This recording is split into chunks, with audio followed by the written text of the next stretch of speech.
السلام عليكم اخواتي، رجعت معكم طبخ كنزه الفاسيه وبغيت نشارك معكم واحد الشهيبه الشعريه مفوره بالدجاج، وكنتمنى هذا الفيديو يلقاكم بصحه جيده ان شاء الله. وكنشكر المتتبعات ديالي والمتبعين ديالي خارج المغرب وداخل المغرب، وكنتمنى التوفيق للجميع. باش ما نطولش عليكم غادي نقول لكم المقادير ديال هذه الشعريه وكيفاش ان شاء الله كنوجدوها. عندي هنا كيلو ديال الشعريه ديال الفوار كما كتشوفوا، راه فيها هي انواع. غتاخذوا الشعريه ديال الفوار الشعره راها معروفه. عندي هنايا الدجاج على حسب الاشخاص اللي عندكم وعلى قدر المستطاع. يمكن لكم ديروا دجاجه او نصف دجاجه. غنحتاج بطبيعه الحال زيت نباتيه، واحد شويه ديال المعدنوس. عندي هنا 4 ديال البصلات كبار اللي قطعتهم بشرائح. وعندي هنايا واحد طاماط الزعفران حيت ما حضرش ليا الزعفران شعره، ولا ما بغيتوش ديروه على خاطركم. عندي هنا الخرقوم، الملح، الابزار، السكينجبير. خليكم مع طريقه التحضير. اول مرحله غناخذ بطبيعه الحال الكوكوط ديالي، غادي نضيف فيها واحد 4 ديال المعالق كبار ديال الزيت. غنضيف القطع ديال الدجاج اللي عندي، وغادي ندير بطبيعه الحال التوابل. عندي هنايا واحد المعلقه صغيره ونصف ديال سكينجبير، لانه سكينجبير الدجاج بطبيعه الحال كتعرفوه كيبغي سكينجبير. عندي نصف ملعقه ديال الابزار. عندي بطبيعه الحال واحد الملعقه نصف ملعقه عفوا صغيره ديال الخرقوم. الملح حيت الدجاج مغسول بالملح غندير غير راس د المعلقه، ما نكثروش الملح حيت غادي نديرو الضامه ديال الزعفران. وغادي ندير واحد الجغيمه ديال الماء باش غادي نشحر هاد التوابل في الدجاج. كنضيفوا هاد الكويس بالماء ما عامرش في الجنب ديال الكوكوط، وكنحاولوا نشحروا هاد الدجاج مزيان حتى يدخلوا له التوابل مزيان. وغادي نرجع معكم ان شاء الله.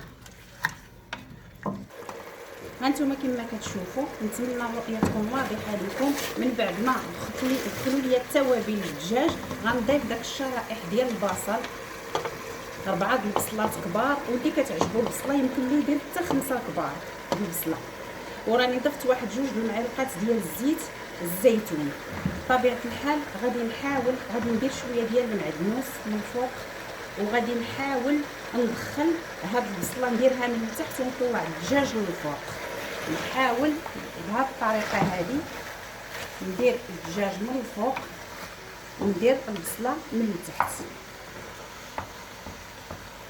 هانتوما من بعد طلعت داك الدجاج من الفوق ودرت البصله من التحت، غادي نضيف الماء على حساب اللي عندكم نتوما. انا غادي نضيف هنا واحد نصف لتر من الماء صافي بركه، لانه البصله كتطلق الماء والدجاج بطبيعه الحال كيطلق الماء. اللي مزروب يشد الكوكوط عليه، واللي ما مزروبش واخا ما يشدش ماشي مشكل. دابا غنخلي هذا المرق يوجد لي وغادي ندوز نوريكم كيفاش غنفوروا ان شاء الله الشعريه. غادي ناخذ هذا الكيلو ديال الشعريه اللي قلت لكم ديال الفوار، وبقى تنأكد عليكم تحاولوا تاخذوا داك الرقيقه حيت كاينه الغليظه وكاينه الرقيقه وكاينه المويان. هذه غادي نقبطها وغادي ندير غير بالنسبه للمبتدئات كنشرح ليهم. غادي نقبط هكا يديا وغادي ندير واحد 2 ديال الحفينات هكا بيديا بهذه الطريقه هذه. انا ديما كنقول لكم اخواتي كيعجبني التفسير. غادي نقبطها وغادي نلبس هاد الشعريه د الفوار بالزيت. غادي نلبسها بحال دابا انا مثلا هنا بانت ليا منين بقيت كنلبسها بانت ليا باقا. غادي نزيد واحد شويه ديال الزيت حيت هاد الزيت علاش كنديروها؟ باش الشعريه ما كتعجنش لينا. انا ما كتعجبني الشعريه اللي كنخويو عليها على المطايب. كنتمناكم تبعوا لا فيديو من الاول حتى للتالي، وراه غتنجح معكم. حتى بالنسبه اللي عمرو ما دارها غير تبعوا لا فيديو. كنتمنى يعجبكم وتردوا عليا في لي كومونتير.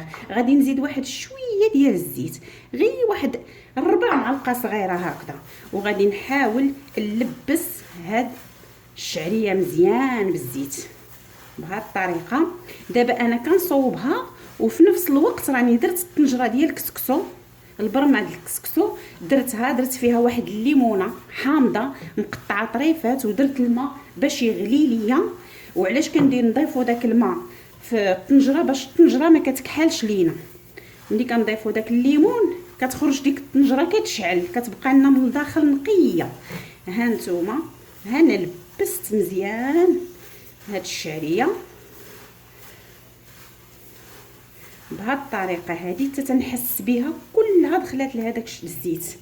صافي من بعد دابا ان شاء الله غادي نخليو الماء يغلي وغادي نضيفوها في الكسكاس. هذه كتسمى التفويره الاولى. دابا انا غادي نديرها تفور. منين غتبدا تطلع التفويره فيها ونشوف داك البخار طلع ليا غنحسب لها واحد 10 دقائق وحتى اكثر. ما تخافوش منها لانه فاش كنلبسوها بالزيت كنعتذر على الكوكوط الا صدعاتكم سمحوا لي، كتخليوها غير كتطلع فيها التفويره كنخليوها 10 دقائق ولا 10 وشي شويه، حيت ملي كتلبس بالزيت واخا تكثروا في التفويره، حيت هاد التفويره الاولى كتبغي الوقت شويه، الثانيه هي اللي ما كتبغيش. غنخليها تفور وغنوريكم ان شاء الله المرحله الثانيه شنو غنديروا فيها. ها انتم كما كتشوفوا خليتها تفورات واحد 12 دقيقه حتى تولي واقفه بحال الشوك هكا. غنقبطوها وغادي نقلبوها في الكسكا في القصعه ديالنا، ونحاولوا ما نخافوش زعما من هذا البخار ولا شي حاجه، حيت ديجا يديا راهم باردين. غادي نقبطها بطبيعه الحال وغناخذ واحد الغراف د الماء الاول. ما تخافوش منها حيت راه ملبسه بالزيت، وغادي نرش. كنفضل هكا حسن ما نخويو عليها الماء. انا درت واحد الغراف كبير، هذا راه تيدير 2 كيسان ديال العنبه، وغادي نزيد عاوتاني واحد الغراف واحد اخر. ها نتوما كما كتشوفوا، نتمنى الرؤيه تكون واضحه لكم. ما تخافوش من هذا الماء كاع. صافي تبعوا معايا وما تنساوش بانه هنا عندي كيلو. صافي وكنقبض واخا كنلقاو الماء هنا ما نخافوش منه.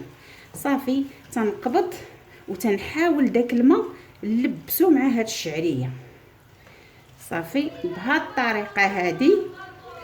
صافي وغادي نحاول نخليها غير واحد 2 دقائق حتى 3 ديال الدقائق في القصعه بهاد الطريقه. وها نتوما متبعين معايا لا فيديو باش غتشوفوا ان شاء الله كيفاش كنخدم هاد الشعريه هادي. هيا من بعد وخليتها واحد 2 ديال الدقائق ماشي بزاف، عاوتاني كنحركها بهاد الطريقه هادي وغادي نضيفها في الكسكاس. هادي التفويره الثانيه، الاولى بالزيت والثانيه غير بالرشه د الماء، رشان د الماء فقط. نحاولوا نخلطها. انا كنخلطها وداك الماء تيشرب داك الشعريه، كتشرب داك الماء كله غير هكا. ما تخافوش كاع بالنسبه حتى للمبتدئات. صدقوني راه في اول مره غتصوبوها غادي تنجح معاكم.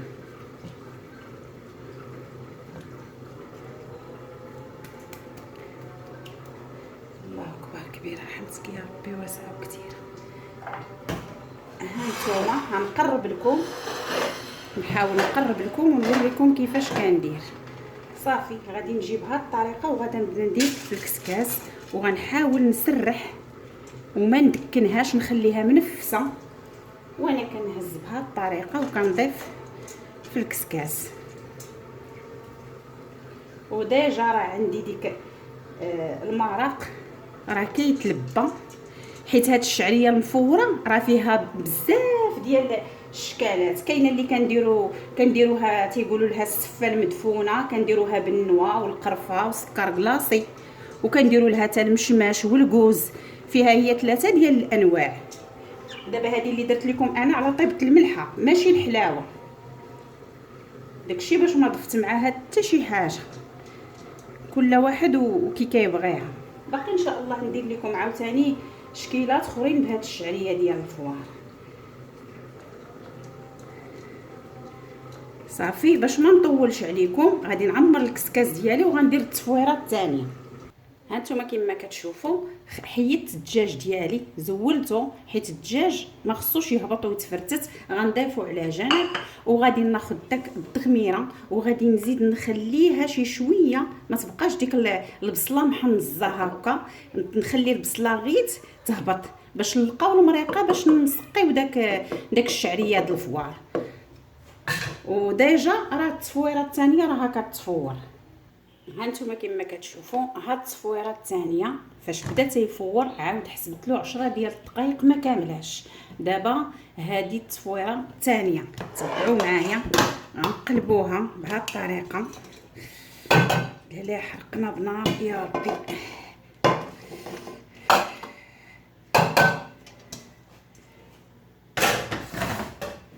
دابا هاد التصفويره هذه تبعوا معايا. غادي نقبط وغادي ندير القياس ديال الملحه على حسب الذوق ديالكم، واش تبغيوها مالحه ولا ناقصه الملحه. الا كان المرق مالح هذه ما تكثروا لهاش الملحه.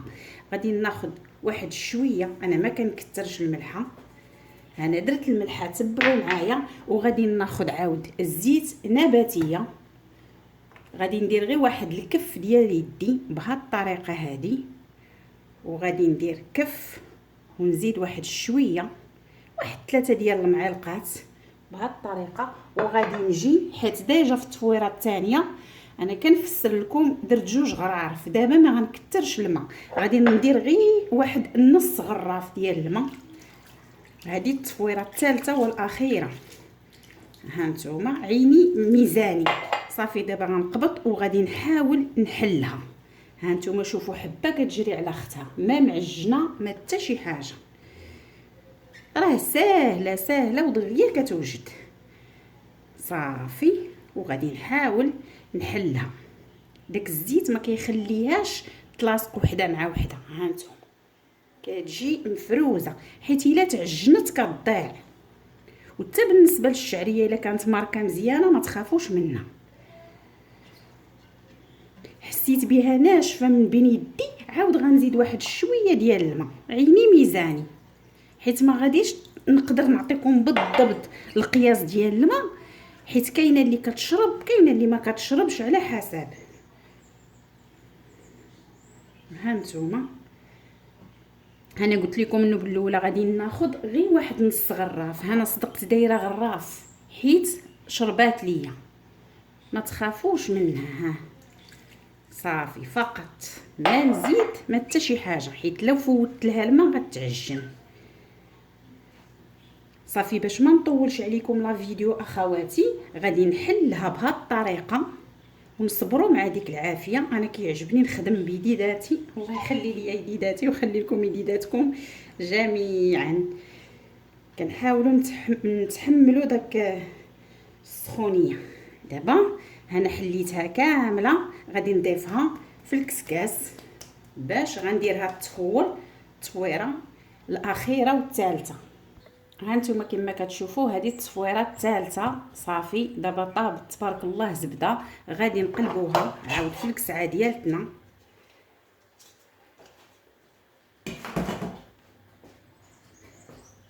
وغادي نجي لهنا لوسط هاد الشعريه وغناخذ الزبده، وغادي ندير واحد المعلقه صغيره عامره بالزبده.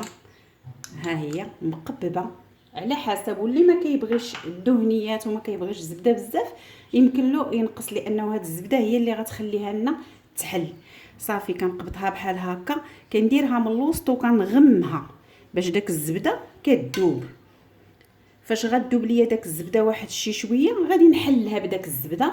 ومن بعد باش ما نطولش عليكم لا فيديو غادي نحلها بديك الزبيده وغادي نسقيها في الغطار ديال التقديم. ومن بعد ان شاء الله غادي نوريكم النتيجه النهائيه ديال هاد الشعريه مفوره. هانتوما كما كتشوفوا ها النتيجه النهائيه، وكنتمنى هاد لا فيديو تعجبكم. وما تنساونيش بالدعم والبارطاج، وتبركوا على الجرس الاحمر باش يوصلكم كل جديد وبالصحه والراحه.